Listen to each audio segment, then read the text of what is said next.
That night, the Sahel wind swept across the red sands like the whisper of a continent awakening. In the darkness of Arbinda, a place once no more than a faint mark on the map of conflict, a silent revolution was being written, not in speeches, but in action. It was not merely a battle. It was the moment when one of Africa's poorest nations rose to prove that intelligence and faith could replace billions in foreign aid. While the world debated power, Burkina Faso chose silence, turning every citizen into an eye, every village into a fortress of trust, every breath into a vow to defend the homeland. For decades, the world had grown used to seeing Africa through the lens of dependency. But in Arbinda, that definition collapsed. The drones that flew that night were not controlled from distant foreign bases. They were guided from the very soil of the homeland by farmers, merchants, and herders whose daily lives became part of the nation's grand design. Under the command of Captain Ibrahim Traoré, Burkina Faso did not just defeat an enemy, it shattered the ceiling of limitation that history had placed upon it. When the first dawn light broke over Arbinda's golden sands, a new chapter of African history began. It was the chapter of the Whisper War, where information became ammunition and trust became armor. The world watched in disbelief. How could a small, underfunded country achieve a victory that had eluded far wealthier powers? The answer lay in a new doctrine, the drone plus people model. A fusion of technology and humanity, logic and emotion, machine precision and human intuition. It was not just a tactic. It was a declaration that sovereignty cannot be outsourced, and freedom cannot be granted through charity. Today, we journey through that night in Arbinda, from the quiet whispers in the wind to the roar of victory that reshaped the Sahel. This is not merely a story about Burkina Faso. It is the story of a continent learning to define its own strength, a story that forces the world to reconsider what it means to be a small nation, and to realize that sometimes, within hardship, the greatest pride is born. The night fell quietly over Arbinda, but what unfolded shook the foundations of global security thinking. In a single operation, more than 1,000 insurgents were neutralized in a corridor once thought impenetrable. This was not the work of chance nor of sheer numbers. It was the result of a coordinated strike combining unmanned drones with ground forces executed with precision that stunned analysts worldwide. For a country often dismissed as too small, too weak, Burkina Faso had just rewritten the rules of asymmetric conflict. How did this transformation happen? The answer lies not only in technology, but in vision. Under Captain Ibrahim Traoré, the state turned its citizens into a living intelligence network, creating what experts now call the community web of defense. Every farmer, every trader, every student became a potential node in gathering information, feeding a system where drones did not fly blind, but acted with the guidance of a nation's collective eyes and ears. Financial, observers quickly noted another layer. With drones costing a fraction of traditional fighter jets, the return on investment was staggering. A campaign that would drain billions from larger powers was achieved with technology adapted to local realities, proving that strategic innovation could save both lives and resources. But beyond the numbers and the tactics lies a larger question. Is this merely a military success or the birth of a new doctrine where African nations demonstrate that sovereignty, intelligence, and unity can outweigh foreign dependency? Before Arbinda became a headline, Burkina Faso was already living inside a silent war. Not a war of tanks and missiles, but of whispers, footsteps, and memory. It was Captain Ibrahim Traoré who declared with firm clarity, "We will not wait for foreign aid to defend our land." With that statement, he severed the old script that tied African security to foreign military bases and outsourced solutions. By gradually reducing foreign presence and rejecting dependency, Traoré shows a harder, lonelier path, the path of self-reliance. This shift laid the foundation for what Burkina-based citizens now call the Whisper War. Instead of satellites or billion-dollar surveillance networks, the decisive weapon became intelligence, gathered by ordinary people. Farmers, noted tire tracks that never belonged to their neighbors. Market women recognized unfamiliar accents in casual conversations. Children playing football remembered the odd symbols painted on passing trucks. Herders counted the unusual number of animals moving through grazing routes. Every detail, however, small, was whispered, recorded, and fed into a collective network. The brilliance of this model was that it democratized security. Intelligence was no longer the monopoly of elites or foreign agencies. It became a shared responsibility of the people. A nation that had once been treated as too weak turned its vulnerability into strength, building a living map of insurgent movements that no satellite could ever capture. When drones were finally deployed, they did not wander blindly over endless Sahel terrain. They struck with precision, guided by the eyes and ears of millions of citizens. Financial analysts began to notice something unusual. While traditional counterterrorism operations in other parts of the world often consumed billions of US dollars annually, Burkina Faso's community-led approach delivered measurable results at a fraction of the cost. The average cost of a commercial drone under $25,000 US combined with human intelligence replaced multi-million-dollar aircraft that drained national budgets. The Whisper war thus carried not only a military logic but also an economic one, sovereignty preserved through fiscal discipline. Could this become a model for other resource nations seeking security without falling deeper into debt traps? Sociologists also pointed to the psychological effect. By involving every citizen in national defense, not as fighters, but as observers, Traoré gave the population a renewed sense of dignity. The narrative shifted from victimhood to participation. Burkina Faso was no longer a nation waiting for rescue, but a people writing their own survival. This transformation mirrored the country's economic reforms, where control of gold exports and resource wealth was wrestled back from foreign corporations.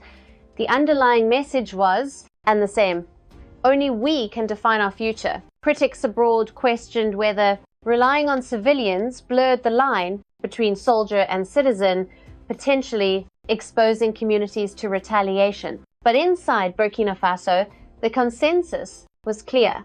Silence had never protected them.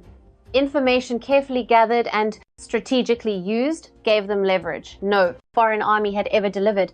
It was not militarization. It was empowerment. And here lies the deeper symbolism. For decades, neo-colonial frameworks told Africans that advanced technology, training, and strategy had to be imported.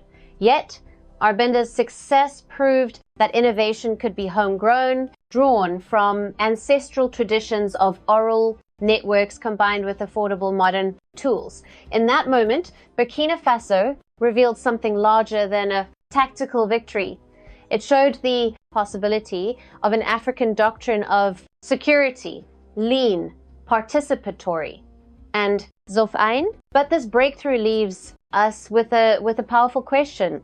Is the Whisper War a unique solution born of Burkina Faso's particular struggle, or could it become a blueprint for the global South, where nations long dismissed as fragile demonstrate that resilience lies not in foreign aid, but in the unity of their own people? It was not by accident that Arbinda became the turning point. It was the product of a new doctrine forged under pressure, necessity, and vision. Captain Ibrahim. Traoré understood that Burkina Faso could not rely on traditional military structures alone. The enemy moved in, shadows across deserts and villages, blending into civilian terrain where large armies were clumsy and slow.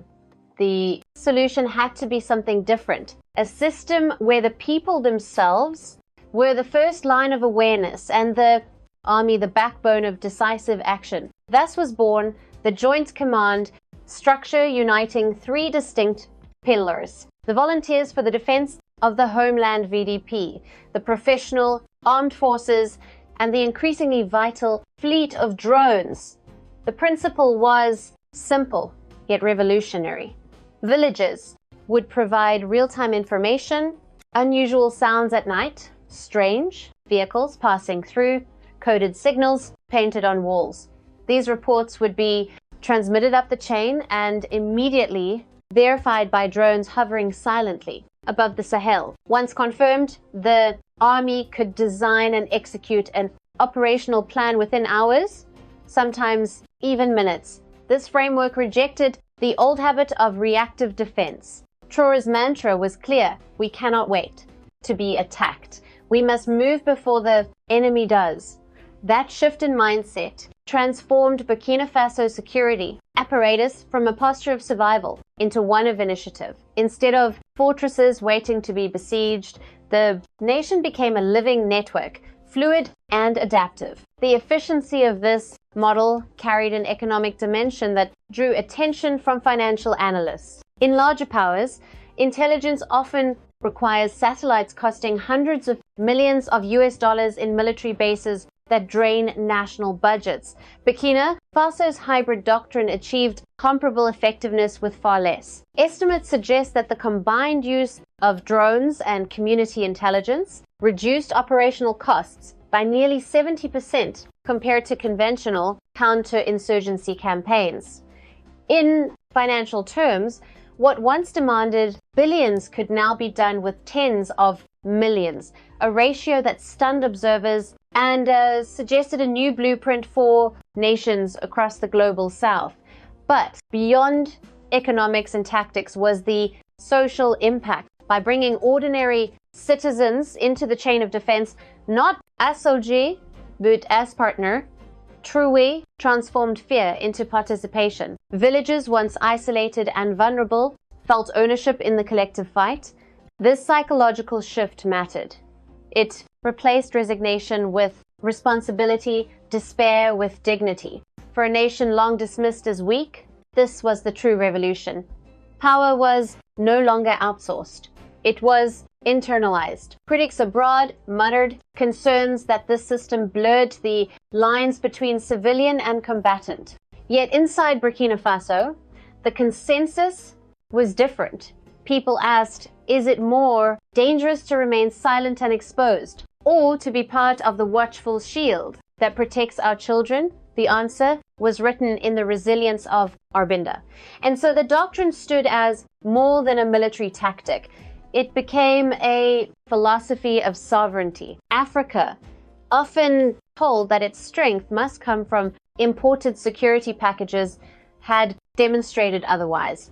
With a blend of community vigilance, affordable technology, and national determination, Burkina Faso had laid the foundation for a new kind of warfare, one where the union of people and army could outmaneuver both insurgency and dependency. But the deeper question remains, is this model a unique response to Burkina Faso's crisis, or could it spread as a continental framework, rewriting how the Third World defends itself in the 21st century?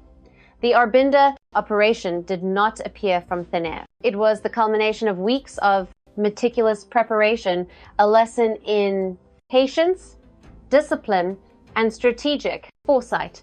This was not an ambush improvised under pressure. It was a battlefield drawn on paper long before the first drone took flight. For several weeks, Burkina Faso intelligence, woven together by villagers, herders, and traders, tracked a convoy of insurgent vehicles. Every pause, every resupply, every detour was noted.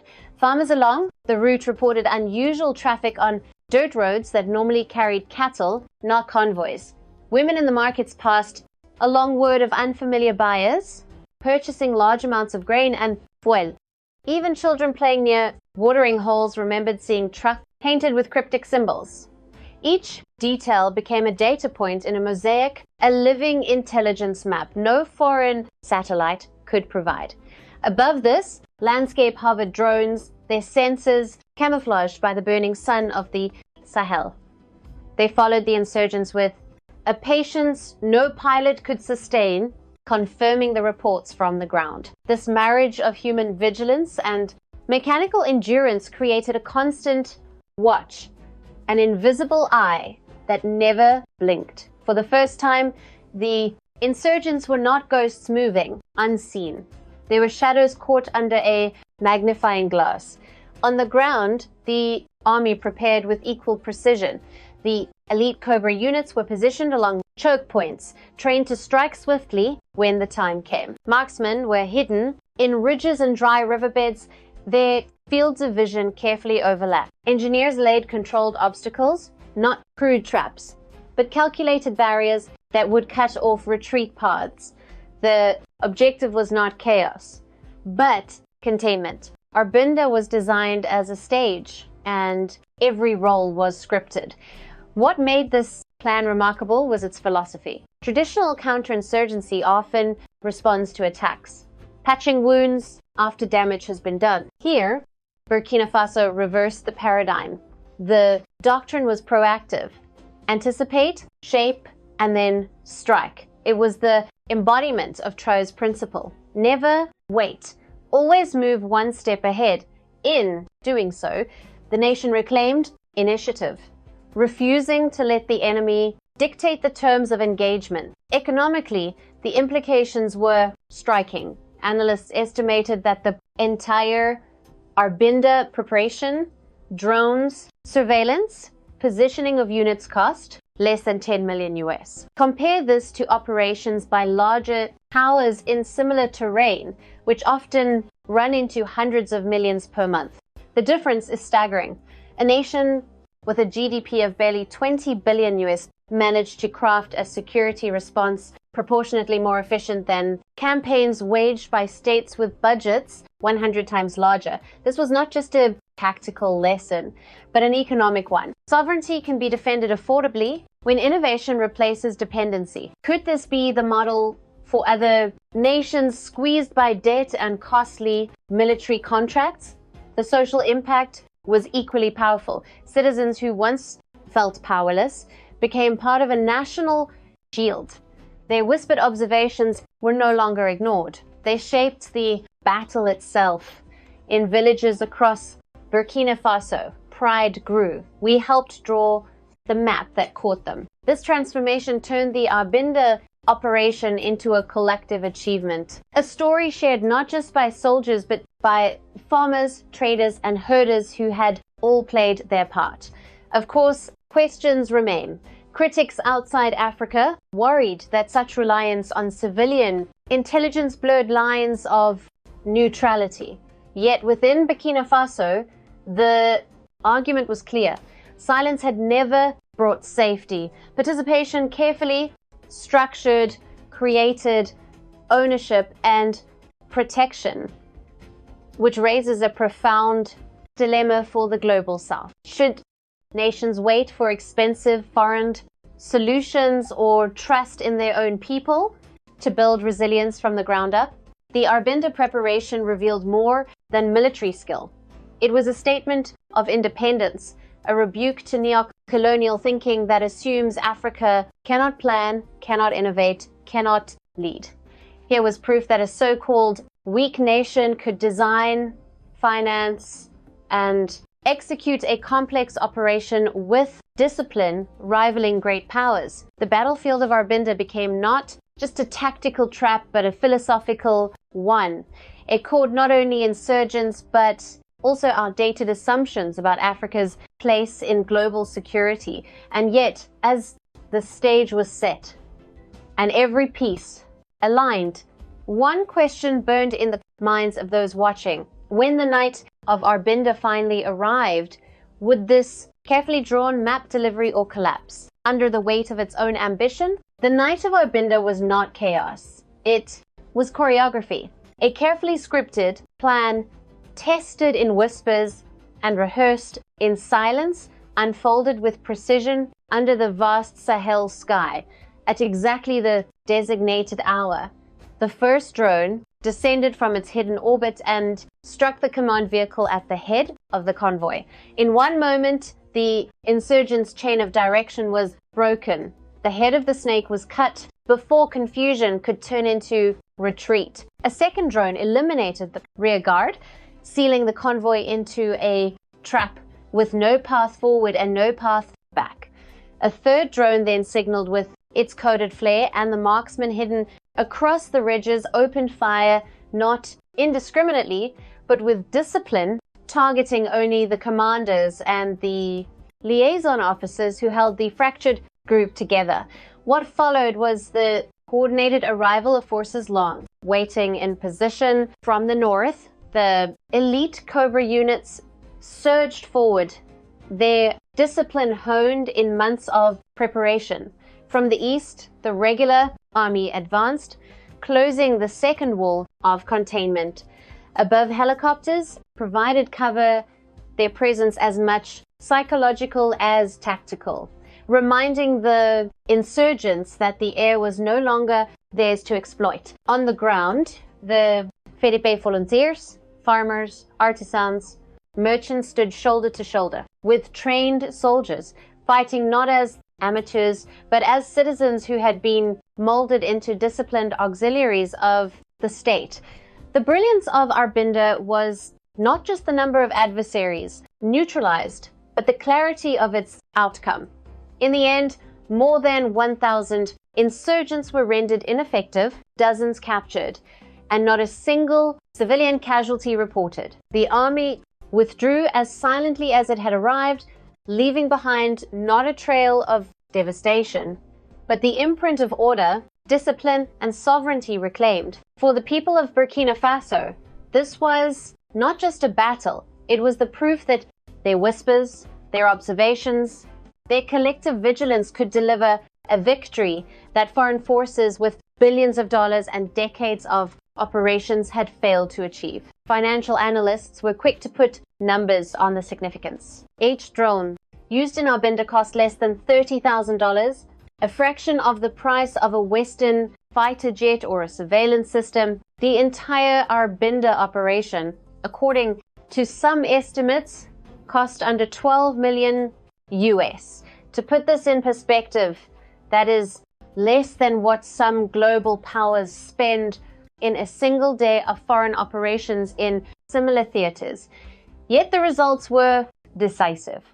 A network dismantled, territory secured, and morale boosted. Could this be the new financial logic of modern defense? Lean, intelligent, and sovereign rather than bloated, costly, and dependent? The social dimension of Arbinda may have been even more transformative. For years, villagers in the Sahel had felt like bystanders in a war fought over their heads. Arbinda flipped that script. Now, the farmer who reported an unusual truck, the traitor who overheard a coded phrase, the child who noticed symbols on a wall, all could point to a victory that bore their fingerprints. This was not state versus insurgency.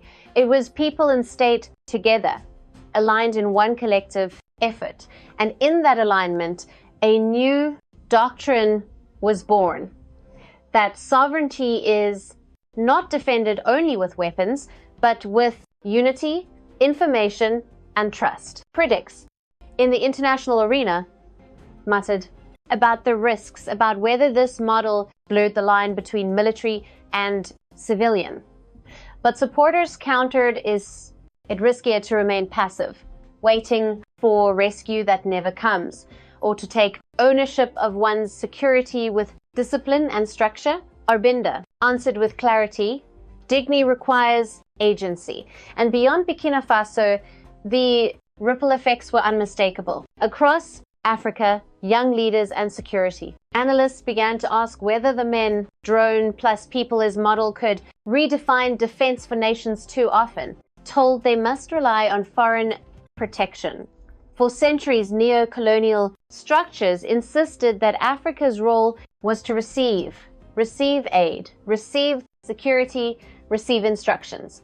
Arbinda declared the opposite. Africa can design, execute, and win on its own terms.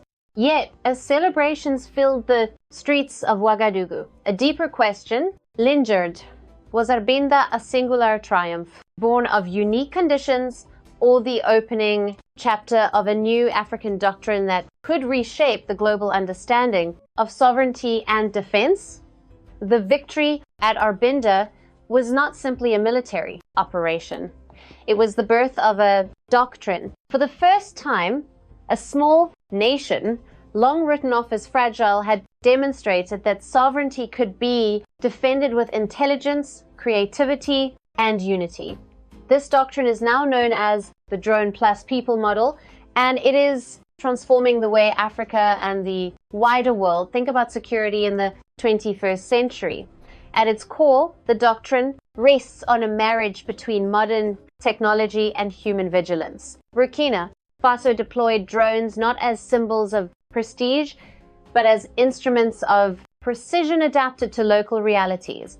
The fleet was diverse, high altitude, drones able to track convoys across hundreds of miles, fast strike drones designed for rapid intervention, and micro drones small enough to glide beneath tree canopies and hover over village roads without detection. These machines, modest compared to billion-dollar aircraft, became the silent partners of farmers, traders, and herders who provided the intelligence to guide them.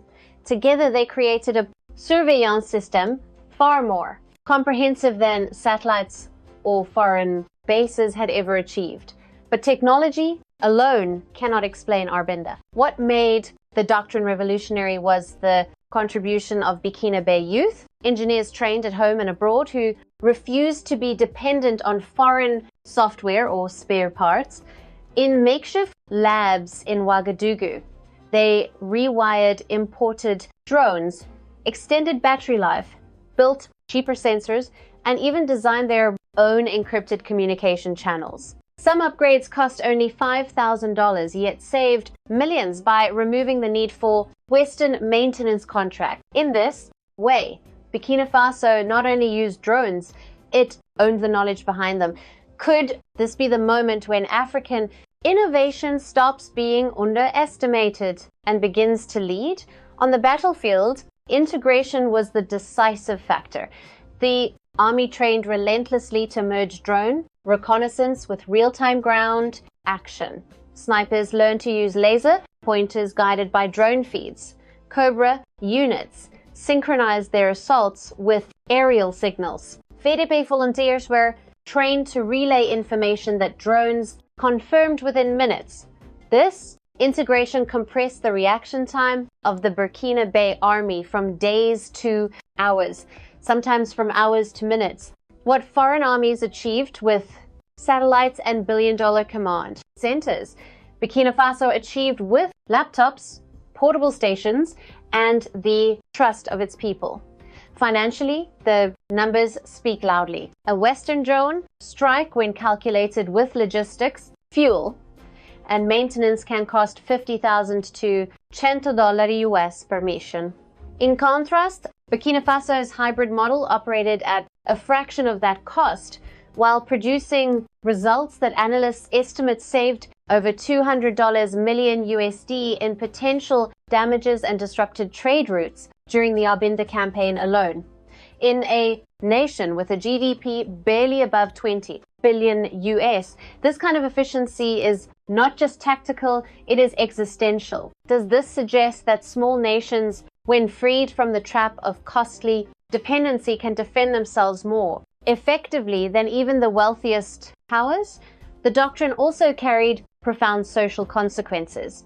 For decades, African citizens were told that security was something delivered from abroad by UN missions, by French bases, by external trainers.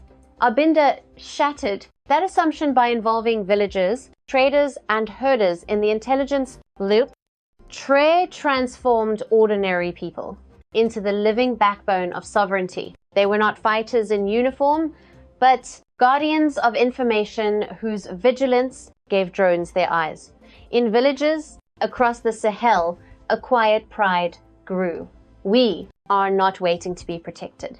We are protecting ourselves. This psychological shift may prove as important as any tactical gain, yet international observers were quick to note the wider implications. The Arbinda model positions Burkina Faso as one of the pioneers of fourth-generation warfare, where states combine low-cost technology, social mobilization, and flexible command to outmaneuver adversaries, larger in number or richer in resources. For decades, neo-colonial narratives painted Africa as a testing ground for others' experiments.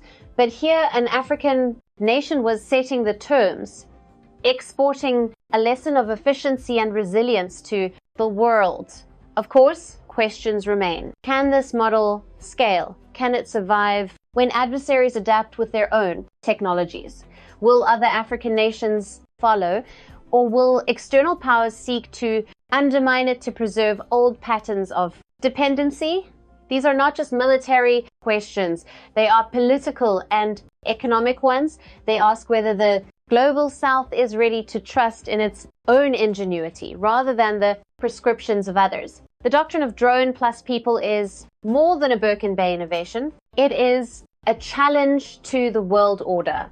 It proves that a nation, even one labeled poor, can build a defense system cheaper, smarter, and more sovereign than the expensive models imported from abroad.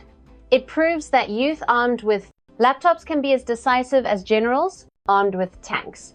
And it proves that when citizens are trusted as partners, they become the strongest shield a nation can have. But the story does not end at Arbinda. It begins there. To West Africa, where Russia continues to deepen its ties and expand. The question now emerges: will this doctrine remain the pride of one nation, or will it ignite a continental transformation where Africa itself becomes the architect of 21st century security? The Arbinda victory was more than a military triumph. It was a shift in history. Burkina Faso, once portrayed as a vulnerable nation, suddenly became a pioneer of technological warfare in Africa. From a position of defense, it moved to the forefront of innovation, proving that sovereignty is not measured only in GDP, but in vision and execution. The message was clear: Africa could no longer be underestimated. Yet, with triumph comes weight. Inside Burkina Faso, expectations skyrocketed. Citizens who had seen the precision of Arbinda now demanded every campaign to deliver the same results. Arbinda became not just a place, but a standard, a national benchmark for success. Meeting such expectations is no easy task. Maintaining drones requires a constant flow of spare parts, new batteries, software updates, and skilled technicians. Analysts estimate that sustaining Burkina Faso's drone network could cost over 150 million US annually, a staggering figure for a country whose entire health budget once hovered near that same number. Can a young nation balance cutting-edge defense with the urgent needs of schools, hospitals, and infrastructure? The challenge grows beyond borders. Insurgent groups, learning from Arbinda, have begun to fragment, moving in smaller units and slipping across porous frontiers into Mali or Niger. What was once a national threat is now a regional puzzle. This raises a pressing question. Can Burkina Faso turn its doctrine into a cooperative framework, convincing neighbors to join in collective defense? Or will regional rivalries allow enemies to regroup? And beneath the strategy lies an even deeper truth. Military success alone cannot secure peace unless it is woven into the fabric of daily life. Traoré himself emphasized that victory on the battlefield must be matched by victory and development. Roads, bridges, schools, and markets must follow drones and cobras, or the people's hope could turn into frustration. After all, what good is a battlefield triumph if children still walk miles for water or families lack access to healthcare? This is the paradox of Arbinda. It lifted Burkina Faso into the future of warfare, but it also raised the stakes of governance. The nation must now prove that technology can serve not only to defend sovereignty, but to build prosperity. So here is the real question. Will Arbinda be remembered only as a dazzling night, of drones, or as the spark that forced Africa to merge military ingenuity with the long road of social transformation, the thunder of Arbinda did not end on the battlefield. It echoed into living rooms, parliaments, and diplomatic halls. Within Burkina Faso, the message was unmistakable. When people and soldiers unite, they become a force. No external actor can break. The farmer who whispered a convoy sighting, the youth who modified drone circuits, the volunteer who relayed coordinates, all became part of a living proof that sovereignty is not protected by elites alone, but by the collective spirit of a nation. For many Burkinabe families, Arbinda was not just a military chapter. It was a civic revelation. We are co-authors of our own defense. But will this unity hold when the adrenaline of victory fades and daily struggles return? Internationally, the lesson struck even deeper. For decades, cutting-edge technology was portrayed as the monopoly of great powers, the United States, China, Russia. Yet, here was a country with a GDP of barely 20 billion USD deploying a drone network that rivaled systems costing 10 times more. Burkina Faso had proved a disruptive truth. Technology is no longer the private property of superpowers. It can be democratized, localized, and adapted. This is not merely about drones. It is about rewriting the rules of power in a world where small nations can innovate to defend themselves. Could this mark the beginning of an era where the global South stops importing doctrines and starts exporting models of its own? And the political meaning was sharper still. Arbinda reminded Africa and the world that sovereignty is never donated. It is built, protected, and sustained through self-reliance and solidarity. The old narrative of dependency that Africa must wait for protection, for aid, for permission was shattered. In its place rose a new call. Nations of the global South must invest in their own knowledge, trust their people, and refuse to let history be dictated by others. But Traoré added a final warning.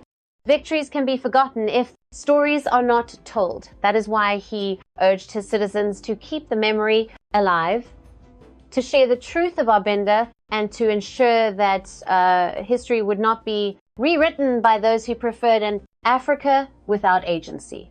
For in the end, what is more powerful, the drones that flew that night, or the collective memory of a people determined never to be invisible again? History will, I remember Arbinda not as a single night of drones, but as a turning point where Africa wrote its own doctrine of power. In the silence after the operation, a truth stood taller than the smoke.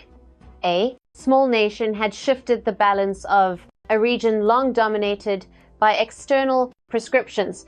Burkina Faso proved that dignity is not measured by size or wealth, but by the courage to decide its own destiny. Legally and politically, the Arbinda precedent challenges the old assumptions of dependency. It shows that sovereignty is not a favor handed down from powerful capitals. It is a right exercised through self-reliance, innovation, and collective will.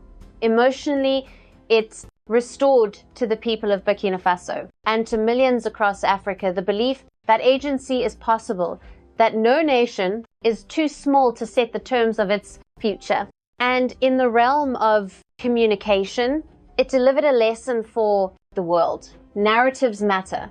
If Africans do not tell their victories, others will rewrite them. But this is not an ending. It is a beginning. The true challenge is not winning one decisive moment, but transforming victory into lasting stability, prosperity, and sovereign governance. Can Arbinda be the seed of a broader African renaissance, where education, infrastructure, and innovation rise alongside military resilience? Now the responsibility shifts to us, the citizens, the listeners, the global community. Save this video, share it, and leave your voice in the comments. What does Arbinda mean for the future of Africa? Arbinda may have ended, but its legacy is still spreading. From the dry farmlands to the improvised labs of Ouagadougou, the spirit of Drone Plus People continues to inspire a generation of young Africans to believe that local genius and unity can achieve the impossible. When old drones are upgraded with hand-built circuits, when students code open-source software for national defense, it is no longer just about technology, it is about reclaiming destiny. The world may forget the numbers, but it will not forget this truth. In Arbinda, the people and the army became one. They proved that no one can defend Africa better than Africans themselves. While other nations wait for foreign protection, Burkina Faso has shown that self-reliance is not a slogan, it is a survival strategy. Looking back, we see that the drones of Arbinda did not only fly across the sky, they soared through the consciousness of a continent. Arbinda reminds us that sovereignty begins with belief in one's people, in one's knowledge, in one's ability to innovate. Yet the question remains, will these lessons spread, or will they be buried beneath the noise of politics and profit? The answer rests with us, with those who tell the story and those who carry the flame. If you believe Africa deserves to be told in its own voice, if you believe that stories like Arbinda must echo across the world, then join us. Subscribe to this channel and be part of a movement that defends not only borders, but truth itself. Each video here is more than information. It is a piece of Africa's rebirth, a chronicle of courage, innovation, and unity. Do not let our victories be rewritten by others. Stay with us, stand with us. Together, we will ensure that every film, every voice, and every story becomes living proof that this continent is rising stronger, wiser, and more sovereign than ever before. Arbinda was only the beginning. The next chapter will be written by us.